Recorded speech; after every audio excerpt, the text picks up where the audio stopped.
प्रभु यीशु तुझे आशीष दे और तेरी रक्षा करे। प्रभु यीशु तुझ पर अपने मुख का प्रकाश चमकाए और तुझ पर अनुग्रह करे।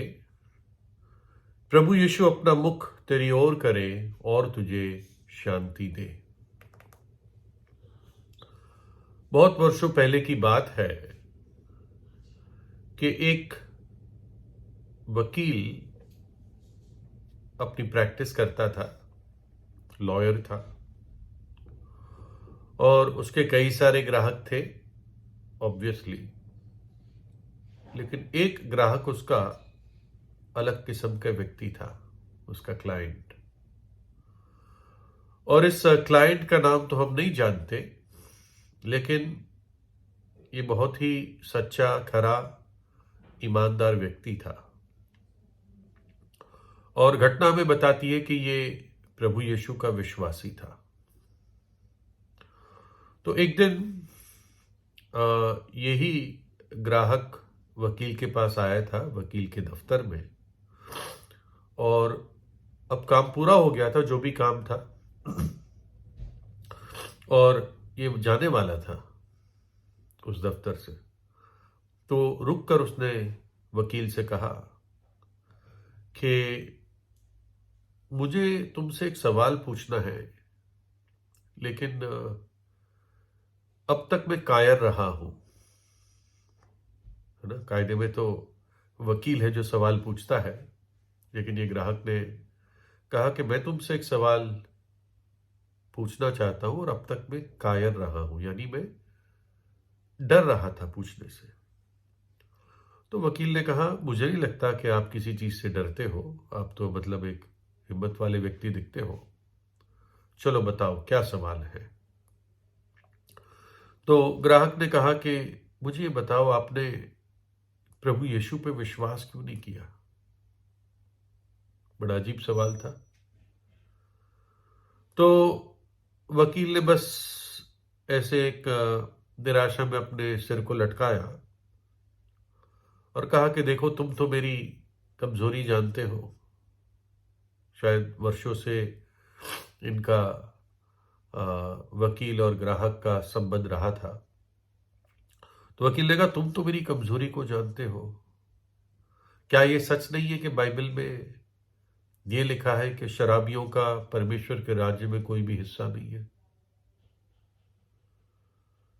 है ना। तो उस ग्राहक ने कहा, अपनी बात पे फोकस करते हुए, कि मैंने तुमसे ये नहीं पूछा, मैंने सिर्फ तुमसे ये पूछा कि क्या तुम मुझे बता सकते हो कि तुम क्यों प्रभु यीशु पे विश्वास नहीं करते।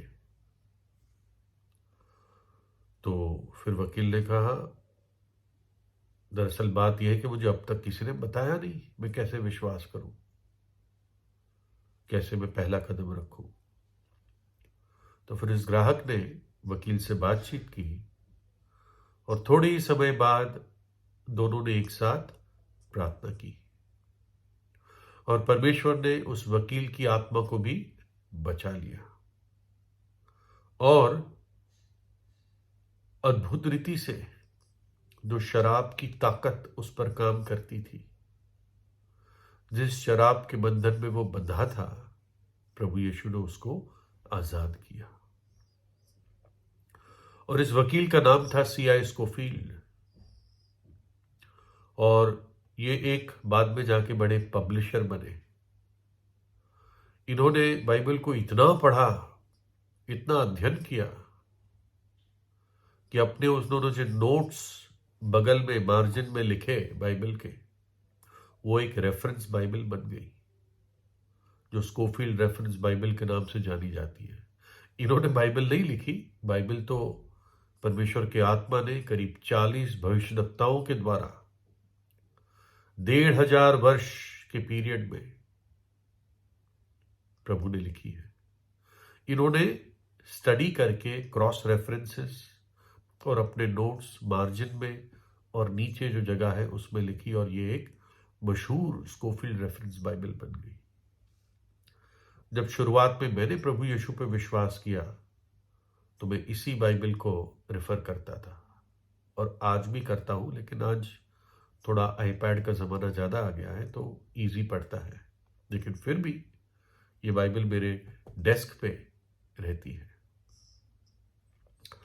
तो स्कोफील्ड ने ये सुना था, उस वकील, है ना, अब वकील का नाम अब जानते हैं, स्कोफील्ड था। उस वकील ने ये बात सुना था कि शराबी, यानी जो शराब की लत में रहते हैं, वो परमेश्वर के राज्य में प्रवेश नहीं कर सकते। और ये बात सच है। पहला कुरिन्थियों 6 अध्याय में हमें इस तरह से समझाया जाता है, क्या तुम नहीं जानते कि अधर्मी लोग परमेश्वर के राज्य के वारिस नहीं होंगे। धोखा ना खाओ, ना वैश्यागामी, ना झूठी उपासना करने वाले, ना परस्त्रीगामी, ना लुच्चे, ना पुरुषगामी, ना चोर, ना लोभी, ना पियक्कड़, स्कोफील्ड का नाम यहां पर था, ना पियक्कड़, ना गाली देने वाला, ना अंधेर करने वाले परमेश्वर के राज्य के वारिस होंगे। है ना, एक पापी देखे उसका नाम कहां पर है। और तुम में से कितने ऐसे ही थे, परंतु तुम प्रभु यीशु मसीह के नाम से और हमारे परमेश्वर के आत्मा से धोए गए, पवित्र हुए और धर्मी ठहरे। क्या जब स्कोफील्ड पीछे मुड़कर अपने जीवन में यह नहीं कह पाता कि हां, एक बार मैं पियक्कड़ था, मैं परमेश्वर के राज्य में प्रवेश नहीं कर सकता था, लेकिन अब मैं धोया गया हूं, अब मैं पवित्र किया गया हूं और अब मैं धर्मी ठहराया गया हूं। जब एक पापी प्रभु यीशु के पास विश्वास से आता है, हृदय की बात है, ये धर्म की बात नहीं है, तो प्रभु यीशु मसीह का लहू उसको पूरी तौर से धो देता है। क्योंकि बाइबल कहती है यीशु का लहू हमें सब पापों से शुद्ध करता है। जो भी गाढ़े दाग हैं, एक सच्चा पश्चाताप उस लहू की सामर्थ्य से उन दागों को धो देता है। इतना उसका लहू कार्यशील है, एफिकेशियस है। हमारे उद्धार के लिए प्रभु यीशु ने अपना लहू बहाया, अपना प्राण दिया, अपना बलिदान दिया। हमारे लिए वो एक प्रायश्चित बन गया, परमेश्वर का मेमना बन गया, जो हमारे लिए वध हो गया। 3 बातें लिखी थी, धोए गए, पवित्र हुए और धर्मी ठहराए गए। जब प्रभु यीशु का लहू एक पापी को धो देता है, तो परमेश्वर का आत्मा उस व्यक्ति को पवित्र, जिसका अर्थ होता है अलग करना, अलग भूमि पर खड़ा रहना, उसको अलग करता है। उसके पिछले जीवन से, पिछले पापों से, गंदी संगति से, गंदी आदतों से,